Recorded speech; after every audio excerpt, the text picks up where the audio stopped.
Peut-être un jour, en vous baladant dans des grandes villes, vous êtes passé devant un Games Workshop. La curiosité vous entraîne alors à l'intérieur de ce véritable sanctuaire et vous y découvrez un univers incroyable. Aujourd'hui, je vais vous parler de Warhammer. Dans les années 1980, au Royaume-Uni, Steve Jackson et Ian Livingstone font une petite boutique de jeux de rôle sans prétention dans laquelle ils importent le célèbre jeu Donjons et Dragons.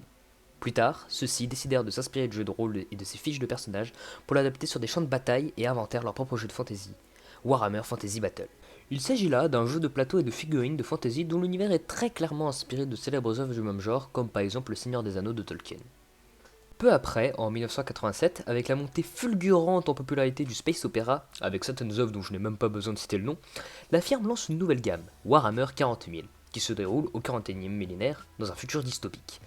Bien qu'ils aient certaines ressemblances, les deux univers n'ont absolument aucun lien, du moins pas officiellement.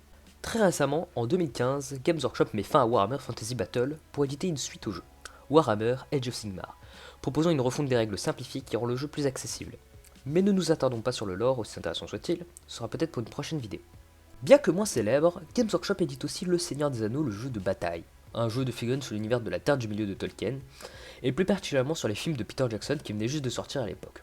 C'est une gamme de figurines très respectueuse de l'univers, bien que beaucoup moins âgée que les deux précédentes.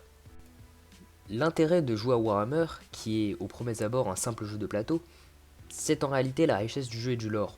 Je vous invite à vous rendre sur le site de Games Workshop et à sélectionner un des trois univers qui pourraient potentiellement vous intéresser. Age of Sigmar, 40 000 ou la Terre du Milieu. Ensuite, vous allez avoir beaucoup de choix. Et ouais, en effet, l'immense complexité du lore vous laisse le choix entre beaucoup d'armées. Pour les joueurs d'Age of Sigmar, vous aurez le choix entre différentes figurines du bien, avec des hommes, des elfes, des nains et j'en passe. Mais vous avez aussi le choix du chaos, avec des créatures horribles toutes droit sorties des méandres du Warp. Mais pour les plus bourrins d'entre vous, je ne saurais que vous conseiller les armées de la destruction, avec les orques, gobelins et ogres.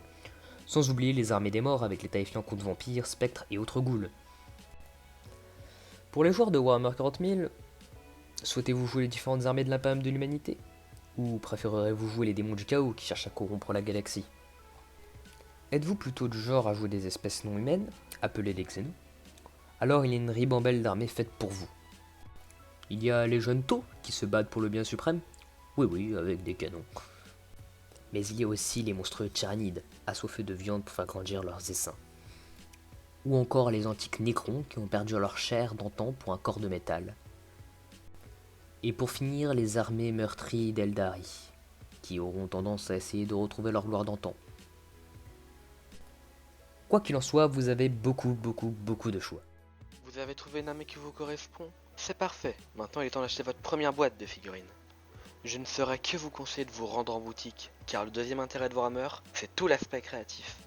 En effet, les vendeurs ainsi que les joueurs forment une communauté qui n'hésitera pas à vous aider dans tous les aspects de ce hobby.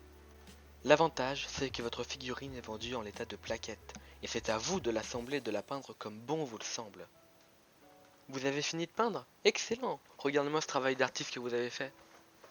Maintenant, imaginez votre figurine sur un champ de bataille aux côtés d'une centaine d'autres, peinte et tout, c'est vraiment la classe. Ce hobby est un réel passe-temps créatif et ludique. Vous pouvez y passer des heures à peindre vos figurines, exploser vos amis, ou même vous faire exploser par vos amis, qui sait. Enfin, là vient le plus grand point négatif de Warhammer. C'est putain de cher. Et oui, vous voyez votre magnifique pack de 12 soldats, vous l'imaginiez déjà dans votre armée, peint au milieu des autres. Le tout pour 25 €. Ça fait un peu mal au porte-monnaie. Et encore, ce n'est pas l'exemple le plus cher. Surtout qu'en plus, ces 12 petits bonhommes, bah ils sont pas très grands. Mais en plus des frais de figurines, il est généralement nécessaire d'avoir de quoi les assembler.